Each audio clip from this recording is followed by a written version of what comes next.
Cooper is with us. Butch, welcome to the Paul Harrell program, sir. Oh, thank you very much. Now, folks, this is a small business spotlight. We do these things called small business spotlights because we want to highlight a local Arkansas business, because Arkansas business is the backbone of Arkansas's economy. Folks in Little Rock may not necessarily agree with that in their voting records and legislative proposals sometimes, but we here want to constantly highlight that when given the chance. Mr. Butch Cooper is the owner of a company in, is it Paragould? Paragould. Okay, so in Paragould, the Steel Yard. The Steel Yard. Tell us about your business, sir. Okay, our company was started in 1986 by my father and a man, his name was Ernest Cooper, and another man by Gerald Robbins, and we had started at 10 years before I come out, and in 96 I had decided to go out there and help my father out due to the fact that he was kind of getting behind on some stuff, and he's having some health issues. And so I kind of went out there on my days off from when I was working at the post office here in Jonesboro and helped him. Well, ended up, my dad being the great salesman that he is, ended up talking me into coming to the steel yard and working. So in 1996, I started with the steel yard.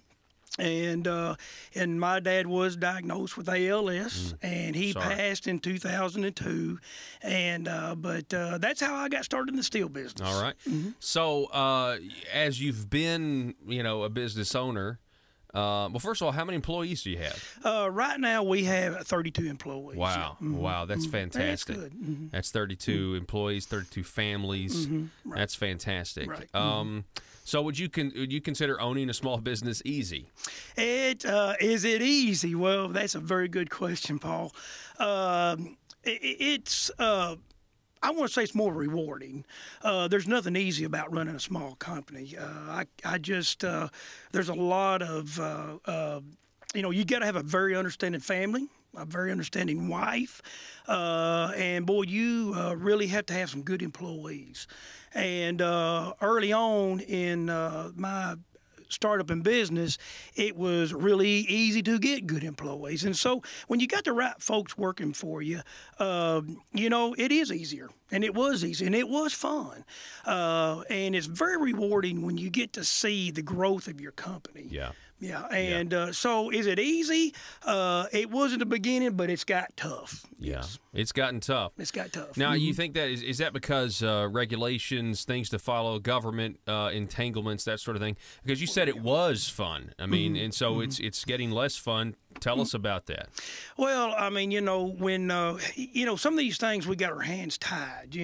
We've always had certain benefits we've given our employees. One thing is, for instance, and that's not what we're going to talk about today, but one thing I do want to throw in there is like health insurance.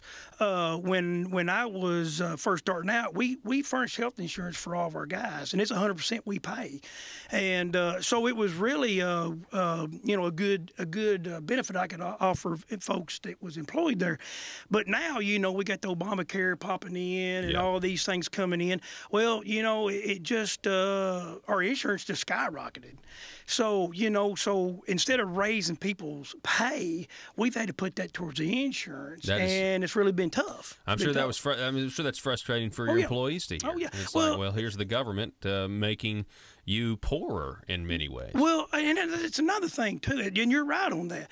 One thing is, this average Joe, he ain't had a raise in 3 years, and he comes to you and says, "Hey, look, man, I ain't had a raise in 3 years. What's going on?" Well, one thing is, you've had your health care go up every year, and the company has paid for that. Now, I mean, most people understand that, but a lot of folks don't.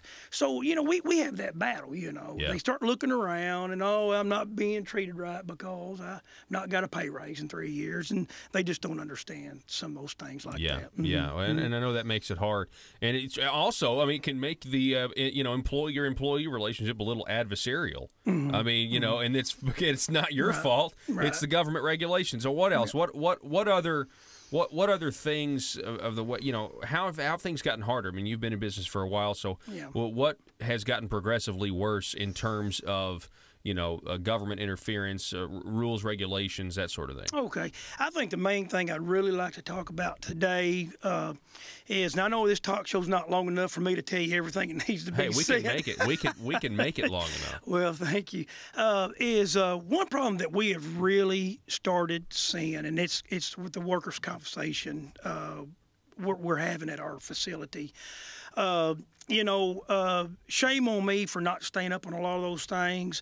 I was so busy growing a company, so busy hiring the folks, and so busy creating jobs, correct, that some of these things I kind of let go and didn't stay on top of.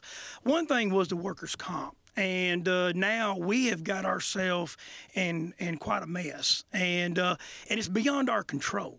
And I mean, it's something that the company's not done wrong at all. Yeah, let me. I want to clarify here because I've talked to you beforehand before this interview, and that's why I wanted to have you on. The story's amazing. You guys are dotting every I and crossing every T, following all the rules and regulations that you're supposed to follow when it comes to workers' comp. Continue. And you're correct on that. We've put in safety programs. We've had them for quite a while. Where when we get graded on this by the insurance companies that come out, we get A1 gradings. We got a back to work program. That means we can put them on light duty. If they can't even work there, we got Goodwill and Paragould that will actually take an employee on, and we can pay them just to get them back to work, And so we've got a lot of areas we really, that's really makes it easy for folks to get back to work. But we have done so many programs and followed so many things that we have been asked to do by insurance companies, and followed everyone to the T. And you feel like you're losing, though. And we are losing, and I'm not feeling like we are losing. Well, tell me about that. Right. Okay. Well, in the past probably 3 years, we've probably had 8 claims, and so what has happened is, and just kind of give you an idea of the cost of this, and then I'll get a little bit more detail about the claims. Yeah. We used to pay right around about $8,000 a month in workers' comp premiums. It ended up going to 16 to 20, and now we're over $300,000 a year in premiums. Now, I want to tell you something. When you employ 32 folks, that's a big chunk of change. Yeah. It's a big chunk of change. And I mean, that money right there ought to be going to some other places, So, and I'll talk about that a little bit later on, too, in the program. But so we had these 8 claims. And so when I talked to these insurance companies and I asked them, I said, well, what hurts us the most, and what's knocking our premiums up so much? And they said, well, it's because of the amount of claims you got. It's a dollar amount. And I said, okay. Well, we found out that really wasn't true. What it ended up being is it's a number of claims we have. So, we were told early on, to me, myself, they told me, you got to turn in every claim. If somebody hurts their hand, you got to turn it in. If they sprain their ankle, you got to turn it in. It's just what you got to do.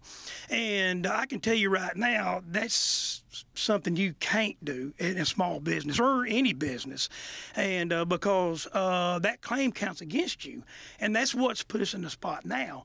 If I had one claim for $100,000, that's a whole lot better than 10 claims for $100,000, because they look at it as, we look at the potential of somebody getting hurt. There's 10 claims, so we got something going on. There must be something wrong. Is what they say. Absolutely.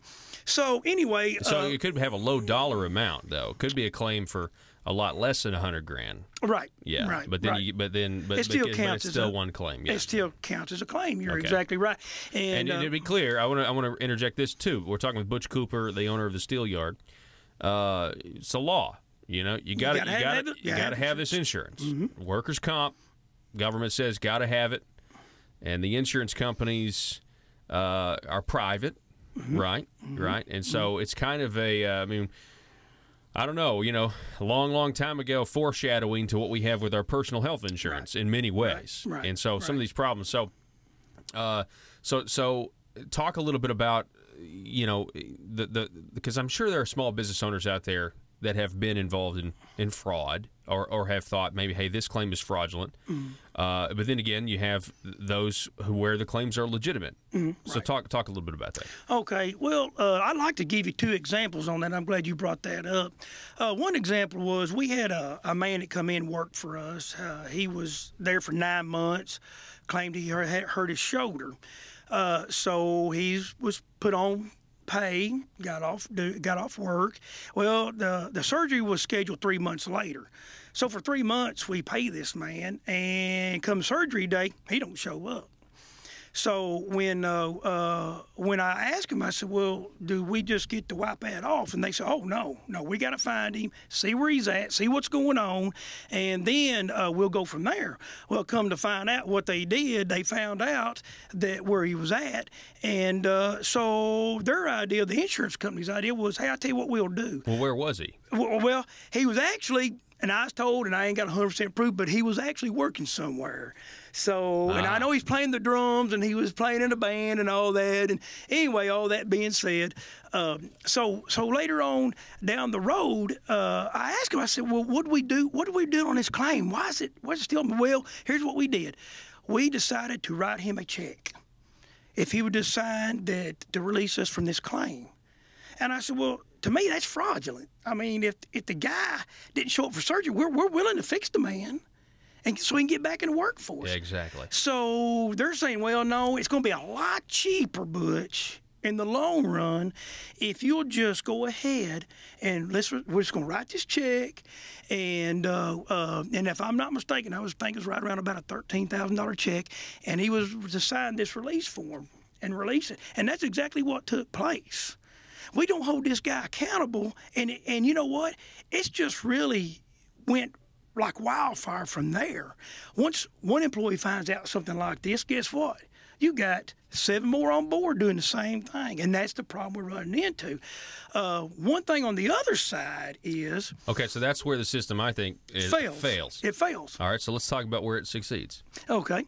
Well, we had one claim on a young man that hurt his back. He'd been with me 15 years. Very good driver. And he hurt his back, like I said. And so what happened was we got him in rehab. He got fixed. And 3 weeks later, he's back on a job. He's working like a champ, man. Everything's going good. The system worked. But later on down the road, when it comes time to renew insurances, through insurance companies, we're told if they want to take us on, well, what we need to do, we need to get rid of some of those guys that turn in claims. And I said, well, but when you got one that got fixed, the system worked. And so they wanted you to get rid of this guy. They really wanted to get rid of him, right? And you said, what did you say? And I said, well, you know what? I can't. I mean, the man been with me for 15 years, so what do you do?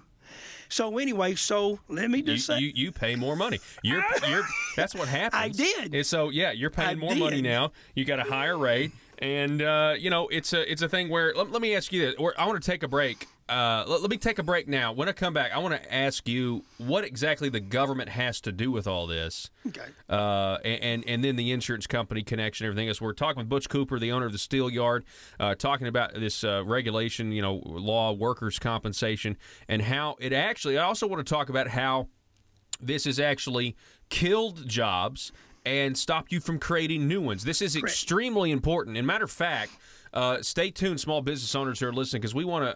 I really want to put the word out, and I know Butch, you want people to know about this, and contact you because this is a major problem that is actually hurting small business, and it's hurting our economy, quite frankly. The phone number to call us or text us right now 870-275-9799. Back in just a moment.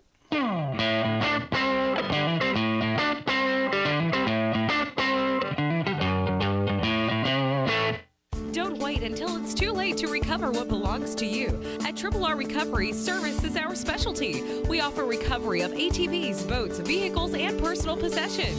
If you are in need of our services and want back what is rightfully